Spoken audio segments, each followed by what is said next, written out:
చింతించువాడు అతని వంటి వాడెవడునో నా యొద్ద లేడు. 22వ వచనం, అతని యోగ్యత మీరు ఎరుగుదురు.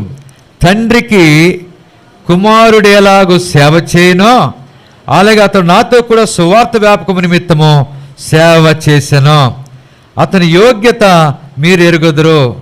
కనుక తండ్రికి కుమారుడు ఎలాగూ సేవ చేయనో అలాంటి సేవ తిమోతి చేసిన వాడు కొంటున్నాడు.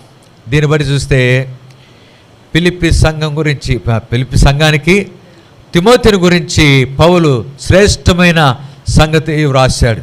20వ వచనంలో, మీ క్షేమ విషయమై నిజముగా చింతించువాడు అతని వంటి వాడెవడనో నా యొద్ద లేడు.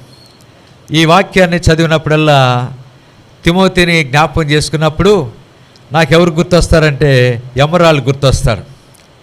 కనుక తిమోతి ఫిలిప్పీ సంఘంలో ఎలాగూ వారి క్షేమ విషయమై ప్రయాసపడుతూ వచ్చాడో అలాగే మన సహోదరుడు, ప్రియ సహోదరుడు ఎమరాల్డ్ కూడా ఈ ఫిలిప్పీ ప్రార్థన మందిరంలో ఎంతగానో ప్రయాసపడుతూ వస్తున్నాడు.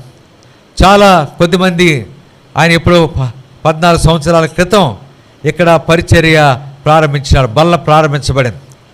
మరి ఎన్నోసార్లు ఎమరాళ్ళు చెప్తా వచ్చేవాడు. ఏం చెప్పేవాడంటే, అన్నా ఇక్కడ ఫిలిప్పీ ప్రార్థన లేకపోతే మహనాడులో సేవ చేయటం అంటే సామాన్యమైన విషయం కాదు, చాలా క్లిష్టమైన పరిస్థితుల్లో సేవ చేయాల్సి వస్తుంది. అయినా కానీ ప్రభు ఎంతగానో సహాయపడుతున్నాడు, ఎన్నో రీతిలుగా తన కార్యం జరిగిస్తున్నాడు.